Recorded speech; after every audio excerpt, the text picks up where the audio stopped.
afternoon, everybody. Welcome to Dodgers Territory. Alongside my host, Clint Pasillas, I am also your host, Alanna Rizzo. Thanks for being here. It's always so much more fun when we have our audience, whether it be on YouTube or anywhere that you get your podcasts, when you guys participate. So why don't you go and like us, subscribe us, give us rate us 5 stars or whatever the heck it is. Dodgers Territory podcast on Apple, Spotify, wherever you get them. And of course, we are on YouTube. Big show today, Clint. We got the Bulldog, number 55, Orel Hershiser, joining the show momentarily, coming up to talk about obviously the comparisons of Gavin Stone to the Bulldog, his relationship with Tony Gwynn, and just kind of this little slump that the Dodgers are in right now. So let's get our questions in for Orel in the chat.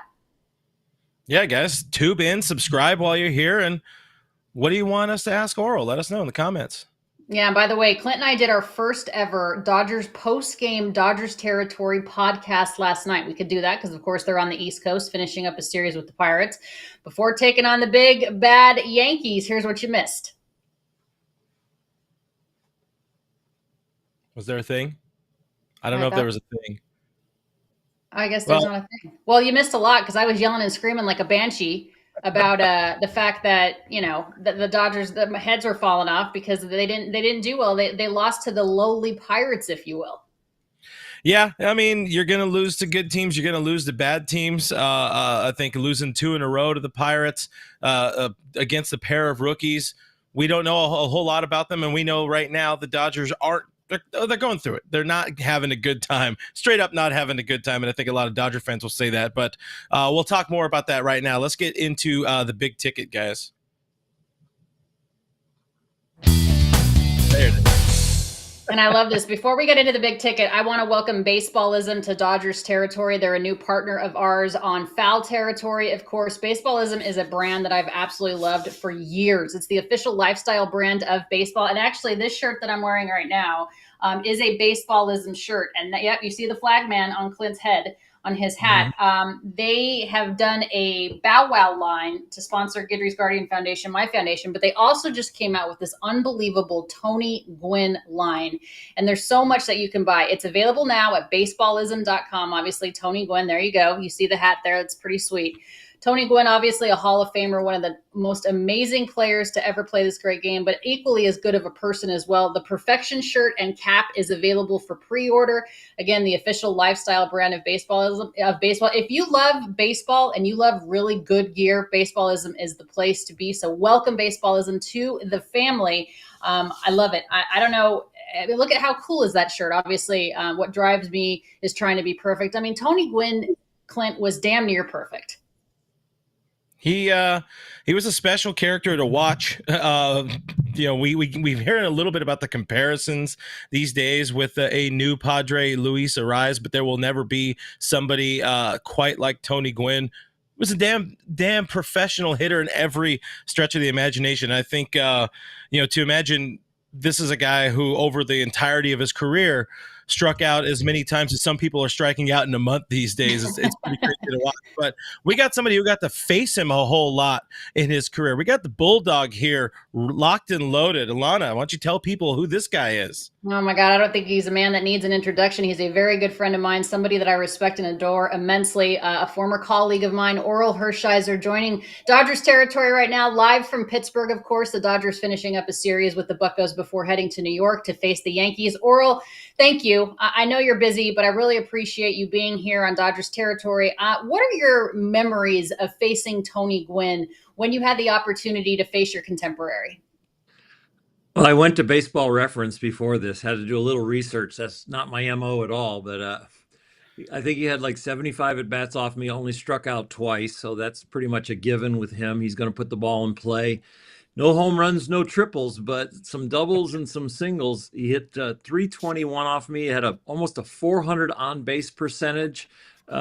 He is a guy that had a steering wheel on the bat. It felt like when he hit the ball, he could find a hole. And I got to the point in my career where it was just change speeds down the middle, let him figure out where he wants to hit it.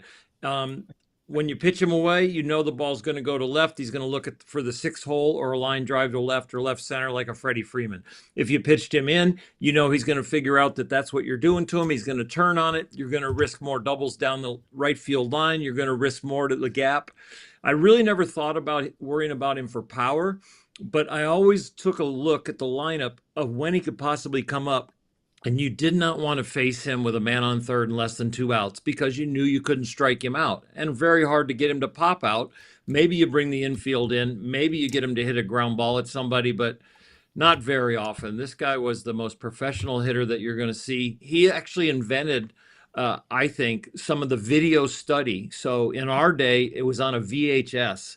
And you had trouble like stopping the frame exactly where you wanted. It would rattle sometimes. I don't know if the audience is of the right age to understand what that means, but he would start to watch film, look at the counter on the VHS, and he'd say stuff like, if my hands or my feet start moving before this counter hits 6 from when I started, I'm starting too early. And he would start to break down video at a very early time when video was just coming out. So you are one of a few who faced him just about more than anybody in baseball. You got Mad Dog Maddox, you got Tom Glavine, a couple Hall of Famers there, Mike Scott, Tom Browning, Terry Mulholland, another former Dodger there. How do you game plan for somebody in an era like that, and how would you game plan for somebody like that now? But how do you game plan against Tony Gwynn, who has every club in his bag? Yeah. Sandy Koufax used to say to me, get the people out that you're supposed to get out because the guys that are great hitters are going to get their hits. So it's situational with Tony, and he usually batted second or third. And so the whole key was to get the guy out in front of him and get the guy out behind him because you knew you probably weren't going to get him out or he's going to put it in play. So game planning was usually situational. What side of the field can I overload a few fielders? We didn't really shift on him. What side of the field do I want the out to go to? Because I know he's probably going to hit it. And if he doesn't make an out, I at least had an attempt to get it to the correct side of the field. So it was really about there's no perfect sequence to get him. There's no perfect way to pitch him. And there were no holes. It was just hoping that you could read the situation, read what he was trying to do to you, read the foul balls of his timing on you, and then adjust from there. Orel, you mentioned that you try to load up defenders on a certain side, but you didn't really shift on him. But what do you do when there's a guy that hits to all fields? I mean, you can't bring in 27 outfielders. I mean, it's like, are you just hoping that he guesses wrong and you guess correctly? Well, in our day, loading up would be maybe me moving Alfredo Griffin or Dave Anderson, our shortstop, into the 6-hole and throwing him fastballs away consistently, knowing that he, with a fastball away, is not going to try and roll over and pull it or hit a line drive or try and hit a home run. He's not going to crowd the plate. He's going to hit the ball to left field. So at least cover a certain portion. If he doesn't hit it like a bullet, cover a certain portion of the field that is there. If I threw something off speed or inside during that at bat when I've moved my shortstop over, then it's my fault. And I tell them that before the game, before the inning, in between innings. If I move you, it's my fault if you get beat. So that's pretty much the way I did it in the day. If it was within an at bat and I was going to change course, I would move them with my body language or my eyes and just have them get in that new position before the pitch was called. Because you definitely didn't want to do anything where the catcher was moving, where the third base coach, because Tony was a left-handed hitter, the third base coach was changing posture to let Tony know where the catcher was setting up. And this all just gamesmanship back in the day.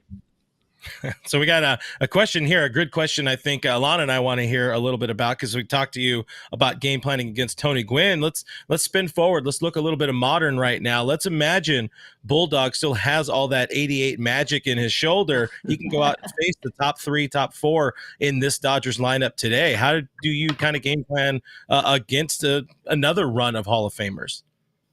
Well, I'm not going to tell you how I would do that. I knew he was going to say that. I knew it. There's no way. As someone who's collecting a paycheck from American Media Corporation, which is owned, by the Dodgers, so the Dodgers are owned by them, I'm really not going to tell you what I think on how to get Mookie Betts out right now, or how to get Freddie Freeman out right now, or how to even face Ohtani. And then, you know what? It's not just the top 3. Will Smith is unbelievable. Teoscar Hernandez, I think, is hitting 4th tonight. And I think Austin Barnes is in the 9 hole, so they don't have to face Will Smith, but they're doing something to kind of shake that up. But you know what? I threw a lot of sinking fastballs away to lefties and away to righties. And my strategy was, until you force me to pitch and show me that you can hit that pitch or put me in a jam, I don't need to throw other pitches. So it'd be very interesting in today's game to watch the data come back on my pitch selection and then watch the approach of the hitters and see how much quicker I would have to adjust. Because in our day, if you were a first pitch fastball hitter or you took first pitch fastballs, you got aired out when you got back to the bench. I mean, we're not sitting around building counts. The games were sometimes, 2 hours and 20 minutes because you're supposed to hit the first fastball you see. And I kind of played into that strategy of, I can make the ball move, I can make it look like a fastball, and it is, and I'll go for weak contact early. I knew you were going to say that. I said, there's no way he's going to give away those secrets. He's no dummy. Orel Hershiser, no dummy. Let me ask you this. When Walker Buehler first came up, Bulldog, there were a lot of comparisons about Walker to you. And now we're starting to hear some comparisons about Gavin Stone. I mean, tell me a bit about the development that you've seen with Stoney and how much you've improved. In fact, Jack Harris had a tweet that said Dave Roberts compared Gavin Stone to Orel Hershiser recently. He's sort of like a mini bulldog out there. I mean, that's a high compliment for Gavin Stone. Anyone compared to you, I would think, would enjoy that. Well, I think the original comparison with Walker Buehler was probably because we both like to argue. We're both why kind of learners. So you tell me something and I'll ask you why. So we keep pushing. With Gavin Stone, I think it is that he's not hunting the strikeout or to embarrass the hitter. He's hunting weak contact. He has a good moving, sinking fastball. His best secondary pitch is his changeup. My best secondary pitch was my curveball. He has now added the cutter and the slider and the curveball, which has really made him way more successful than when he first got called up last year. So now the array of pitches is really complementary to each other. I think he's throwing less changeups, but they've become more effective. And he's throwing more two-seamers, so the fastball has become more effective. And I think really the major comparison is maybe the athleticism on the mound, the way the legs and the body kind of move. He's very fluid on the mound and very athletic. And I think the movement of the fastball and the fact that he is hunting weak contact. So we saw a different pitcher, a new pitcher, a rookie pitcher the Dodgers faced yesterday. Unfortunately, couldn't quite get all the way to him because the Pirates decided to get to James Paxton first. But what are your initial impressions of Paul Skeens? And they got some new terminology on these pitches. I do appreciate you giving a little crap to these kids coming up with names for. It's a split finger fastball. Stick it with that. But give us your first impressions of Paul Skeens in the flesh. Oh, yeah, amazing. And Jones the day before, holy smokes, these guys have got electric arms. I think Jonesy has a little bit more movement. Skeens, for me, is just going to overpower people because he can maintain 101 if he needs to. The breaking ball for me is still in development. It's very slurvy-like, and it breaks a little early. He should get a lot of swings and misses on it, but at times it's going to hang a little bit and end up being like a cement mixer. I'd love to see a little bit more depth to it, not against the Dodgers. His splinker, I don't like the term. I understand that he stumbled upon this grip trying to make the ball go a little bit more left to right than straight or with a little cut. And he ended up spreading his fingers a little bit. So there's some split to it and it acts like a sinker. Well, so do split finger fastballs. But I think they're changing it because the terminology, because a splitter has a little less rotation. So more cowhide, more deflection. And this splinker, I hate saying it, I hate using it. I think it comes out of the hand with split finger grip, but it spins like a sinker. So I think that's what they're trying to do to really increase and go into arbitration because they're middle management and they're looking for a way to cause a stir and get in the headlines. Sweeper, splinker, what the heck are we talking about here? Cats and dogs living together. Orel, Mookie Betts is a future Hall of Famer. I know that he is, but he's 1 for June. Why should we not panic? He's a world-class athlete. There's a high bar that he has set for himself, and there's panic because when somebody, all of a sudden gets one hit over a course of time that a normal person, that would be normal. For Mookie Betts, it's not normal. For Freddie Freeman, it's not normal. For Ohtani, it's not normal. For Will Smith now, it's not normal. Uh, I'd love to talk about Mookie Betts and tell you you should panic. I'm not going to say that. The one thing I did think in coming into this segment with you guys, I thought about Mookie Betts and I thought about Freddie Freeman and I thought about Ohtani and I thought about Tony Gwynn, who we started with. These are guys that are great without being burly, without playing angry, without overpowering the game. They're gentlemen and they're kind. And that's what I think most about Tony Gwynn. And that's what I think about those three. Even Will Smith. These guys are such gentlemen. They're not the burly, grubby, grinding out athlete. They play baseball in a way that they let their skills and their manners speak for themselves. And if you had a son or a daughter, or you wanted to follow somebody or be mentored or a role model, go back to Tony Gwynn or go to those 3 or 4 guys. Yeah. So we have a comment actually about to pop up on the screen here. I want to talk some more pitching. Dodgers are having a little bit of trouble hitting some high velocity. I'm waiting for the comment so I can make sure I'm saying the right part. Oh, well, That's his AP. We're just talking about Bulldoggy in there. Instead of the whole idea of the fastball and the Dodgers struggle with the velocity, I want to spin positive. I know in last night's broadcast, you gave some love to this Dodgers bullpen, something I did last week as well, because this Dodgers bullpen has been very, very good. What's made this bullpen different in your eyes this year versus some of the pens we've seen in recent years that have been good, but maybe just missing a piece or two? They've been very consistent. They got off to not a rocky start, but not a start up to what people see as their potential now. They've dealt with a lot of injuries with Trinan and Gratterall and Phillips, and really haven't just got Trinan back. Gratterall hadn't been out there at all. Brazier, this is a group that has stepped up when their roles have changed. This is a group that when the rotation started to go 6 innings and take that extra inning away from them, they really started to hit their stride because the matchups got better. They were all doing their job, so they were handing it off to the right guy with the right scoreboard, and they weren't having to come in and take down inherited runners. We saw Alex Vesia really step up. This is a guy who struggled when the pitch clock last year came into vogue, and all of a sudden he had to go down to the minors and start learning a new way to go about his business, finding a way to get himself pumped up for every pitch. He's hitting his spots. He's added the slider. He throws a few changeups now and then. It's really a group that has just found their stride. You can't say you would have predicted this from this roster, but all of them are at their potential or above their potential, and we've still got other arms coming.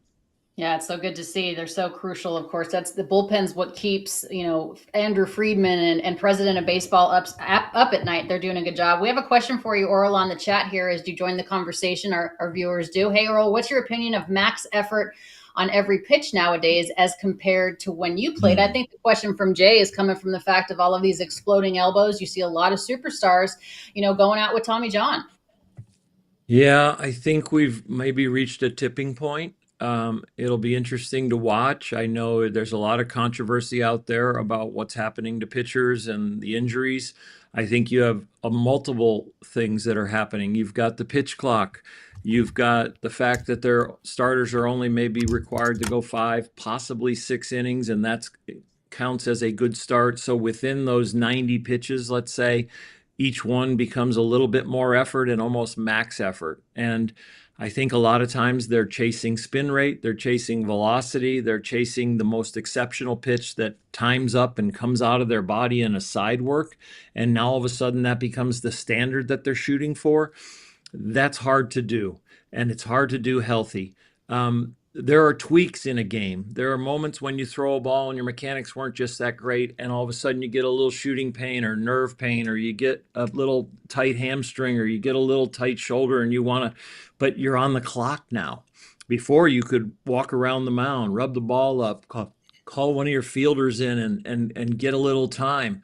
Even when you cover first base or anytime you back up a base, there's just things that have been left out or taken out that all of a sudden relate to recovery and relate to quantity and quality of the pitch that are really getting to a point where guys are if they're slightly nagging but still have to pitch and they're pitching on the clock and they want to keep their job or get the job or just be the guy that's on the team that's already being paid and that's what I'm supposed to do, then we're putting a higher percentage of people out there that will throw a pitch and it'll be a riskier pitch than it was before. Yeah, tremendous amount of pressure. Orel Hershiser, you will forget more about baseball than I will ever know. I could listen to you talk about this great sport for hours. You should probably do this for a living. I don't know what you're doing right now, but perhaps broadcasting is in your future. Before we let you go, Bulldog, I do want to talk to you about Legends Addict. I know it's a new venture that you're in. Tell us more about what you're doing with that. Well, I'm a serial entrepreneur. It's like my 7th business that I'll be part owner of. We got a couple car dealerships, a pet food company, Lucy Pet, as you know about, Yep. Alanna. And so we've got some things. And so the Dodgers honored me as a legend of Dodger baseball last year. And my partner said, what are you going to do with all that memorabilia once it comes out of the display at Dodger Stadium? And I know your garage is full and your attic is full. And I said, whatever you guys want to do. And I say, not that many people see it anymore. And he said, well, I've got memorabilia. You've got memorabilia. We can go get some. We can get the autographed balls. We can draw people into the store. Let's open up a store. And so the store is not only a store for baseball cards and balls and game worn equipment. It's an art gallery. It's a museum of some of my things and other people's stuff. We got 2,500 square feet and about 6 rooms. There's some rooms that actually have names, like a Dodger room and a Laker room. And so it's a fun place to come. It's all about the customer. It's about the experience of coming in. And if you buy something or not, you're just going to be glad that you were there because there's a lot of fun stuff to see. We got pinball machines. We got video games. It's an experience. I mean, I know the first person that's going to be there when we get off this call is Clint Pasillas, because if you can just tell the way all the stuff behind him. Bulldog, I love you. Thank you. Best of luck in the rest of the series against the Pirates. And, go ahead and take care of those Yankees for us, would you? We'll see what happens. Thanks for letting me take the late bus. You're welcome. I even said that earlier. I said Orel's on the late bus because he's on our show. Orel Hershiser, you're the best. Talk to you soon. 1988 Cy Young Award winner, MVP of the World Series. I swear to you, when I worked with him for 7 seasons, just a plethora of information, and he's so gracious to give it to you. It's always an education when you talk to Orel, honestly. Yeah, he's one of the best people I've ever been around. He might not remember me very much. I've been around him enough times over the years covering this team, and it's never old. It never gets old. It's always fun, always exciting. Being around number 55, the Bulldog, Orel Hershiser. Should be a Hall of Famer, by the way. I agree. That's a whole other conversation, perhaps on our next Dodgers territory. How about we get to last licks, Clint? I'm in.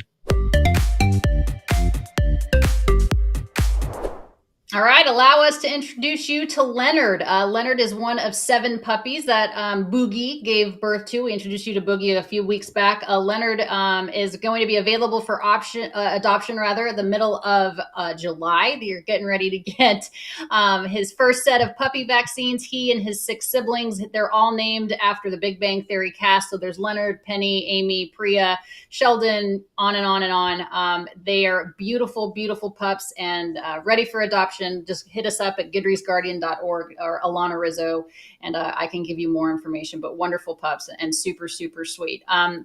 Please adopt and don't shop. We appreciate that very much. We're going to be back, Clint, in just a second after a quick word from our friends on Foul Territory, Eric Kratz and Scott Braun.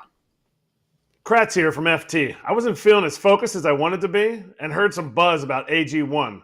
Since drinking AG1 daily, I've felt energized, locked in, and ready to hit the day. Braun here. That's because AG1 is a foundational nutrition supplement that supports your body's universal needs like gut optimization, stress management, and immune support. Since 2010, AG1 has led the future of foundational nutrition, continuously refining their formula to create a better, smarter way to elevate your baseline health.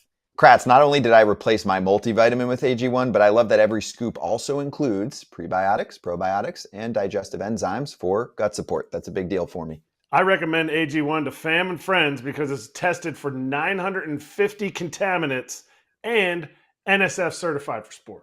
Kratz, we're both traveling a lot too, and those travel packs are clutch. I drink AG1 daily to support gut health so that we can dominate the day. So if there's one product to recommend to elevate your health, it's AG1, and that's why we're excited to welcome them as a new partner to the FT network. If you want to take ownership of your health, it starts with AG1. Try AG1 and get a free 1-year supply of vitamin D3K2 and 5 free AG1 travel packs with your first purchase at drinkag1.com/foul. That's drinkag1.com/foul. Go check it out. And I believe it too, because both Kratz and Braun are in Vegas. They do travel a lot. I know that they're definitely into health. So thank you, AG1, for being a part of the show. Before we say goodbye here on Dodgers territory, we joked with Orel, make sure you take care of those Yankees. Not to overlook the Pirates, because Dodgers are about to get swept if they don't watch it. But how much are you paying attention to what happens this weekend in the Bronx? I mean, as a fan and as somebody who covers this team, I'm paying attention because it's what we got to do. But in terms of wins and losses, I said it a little bit last night in our postgame show. I don't need to see the Dodgers go in there. Like, I don't need to see it for my the good of my soul to see them win 2 of 3 or sweep the Yankees. Yeah, it would feel real good, but it doesn't necessarily translate to anything when it comes to what this team will do in the postseason. We know postseason is the most important thing for this Dodgers team, and all the money and all of the pomp and circumstance surrounding this team. That said, you look at who the Dodgers have lined up to go against the Yankees in this series. It does mean something to them because they do have Yoshinobu Yamamoto. You have mini bulldog Gavin Stone, and pitching on Sunday is Tyler Glasnow. So it does mean something to this team. And whether you get swept or whether you get get out of Pittsburgh with 1 win, still, you got to feel good about yourself coming back home after a shorty, another East Coast trip by at least splitting this road trip. But if you could sweep the Yankees, you'd feel real good. I mean, that would be great. I disagree with you, though. I do think I do need to see something. I do need to see. I mean, we're talking 2 massive lineups, obviously, very easily 5-6 Hall of Famers potentially when you're talking about the 2 lineups involved. Hopefully Walker Buehler is a stopper tonight in Pittsburgh. And then I do need to see what these now they're going in at a bad time. The bats are asleep right now. So, I mean, hopefully something in the Bronx wakes those guys up. But I want to see how you have to beat the best to be the best. And I still think, even though the Dodgers are an unbelievably historic franchise, and God only knows, but so is New York. And I'm wanting to see what these 2 juggernauts can do against one another. I'm very interested. I mean, I think 2 out of 3 would be phenomenal. And then to me, that would be a successful road trip. And we saw a little sign of the bats waking up a little bit. I feel last night they did score 6 runs against the Pirates, so there's something there. Maybe they're trending in the right direction, but I'm sure we'll have a lot to talk about next Monday on Dodgers Territory Live. So guys, make sure you tube into that. I'll tell you all now also, I'll be talking a whole lot more Dodgers tonight on my All Dodgers show here on YouTube. Join me for a Thirsty Thursday, as we're also going to post game, because we're going to see what Walker Buehler does against these Pirates, and hopefully your boys in blue can sneak out of Pittsburgh with at least 1 win under their belt. Yeah, and speaking of post-game, if you do want to see what Clint and I did last night for post-game, just tune into our channel, Dodgers Territory, on the Foul Territory family. And thanks for watching. Thanks for being here, guys. Don't forget to subscribe to our new YouTube page, Dodgers Territory. Please rate 5 stars, like and subscribe to Dodgers Territory podcast as well, Spotify, Apple, wherever you get it. We always love the conversation. Join us next Monday at 3 p.m. Eastern, 12 Pacific. See you guys. Thanks for the comments, guys. Bye.